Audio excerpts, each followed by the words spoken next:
কাকা এই পানে আমরা খেয়াল করে দেখলাম প্রত্যেকটা পানের সাথে এইভাবে একটা পাটের যে খড়িটা সে খড়ি এভাবে দিছেন। তো এইভাবে খড়ি দেওয়ার কারণ কি?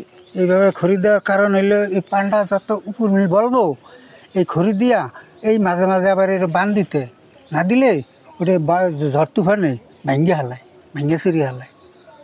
এই কারণে ঝড়ে ওইটা ভেঙে ফেলে, যার ফলশ্রুতিতে আপনারা এইভাবে একটা খড়ি দিচ্ছেন, খড়ির সাথে ওইটা দিচ্ছেন উপরে যাতে সহজে উঠতে পারে। হ্যাঁ, উঠতে পারে। এরপর মাঝে মাঝে এই পানটাকে নামায় দেন, তাই না? এই পানটাকে মাঝে মাঝে নামায় দেওয়ার কারণ কি? নামায় দেওয়ার কারণ হলো ওই মাটিতে যদি পানের এই লতাটা যদি পড়ে তা উৎপন্ন বেশি হয়, জোর হয় ভালো।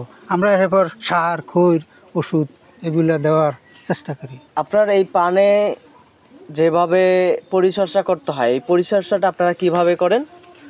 করি এই পর্যন্ত তো পানের বাজার অনেকই কমা ছিল। হ্যাঁ, তা পানের বাজার তো অনেক, এই যে আমাকে যেই বারোই এই পানের এই চাষিরা অনেক এবার এই লোসখানের মধ্যে আছে। তো এইটা লোসখানটা হারাইতারে সরকার। হ্যাঁ, কীভাবে এই পান প্রত্যেক বছর আমাদের এই ইয়াতে দিত, সাপ্লাইতে, বিদেশ সাপ্লাই দিত। এতে আমরা এই বাড়িরা অনেক লাভবান আমরা হয়েছি। হাজার হাজার লক্ষ লক্ষ টাকার আমরা ইনকাম আগে করছিলাম। এই সময়তে আমরা এইটা খেতি করি আমরা লাভবান করতাই না, আমাকে নিজে লস হয়ে যাইতে আছে। আর হাজার হাজার টাকার আমাকে দেন হয়ে গেছে এটা চালাইতে।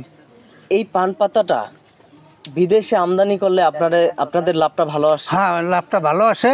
আমাকে ওই পান চাষির ভালো একটা উপকার হয়। হলে আমরা এই লোসখানের মধ্যে পড়ি না আর ক্ষয়ক্ষতির মধ্যে পড়ি না।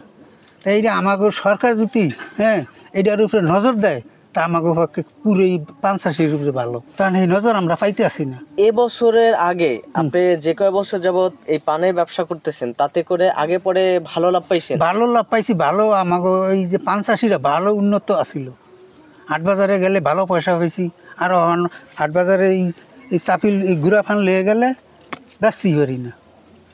আর বলিরা এই যে বড়রা, এই বড় বড় এই যে দফলা এগুলা লয়ে গেলে একটু বিয়ায়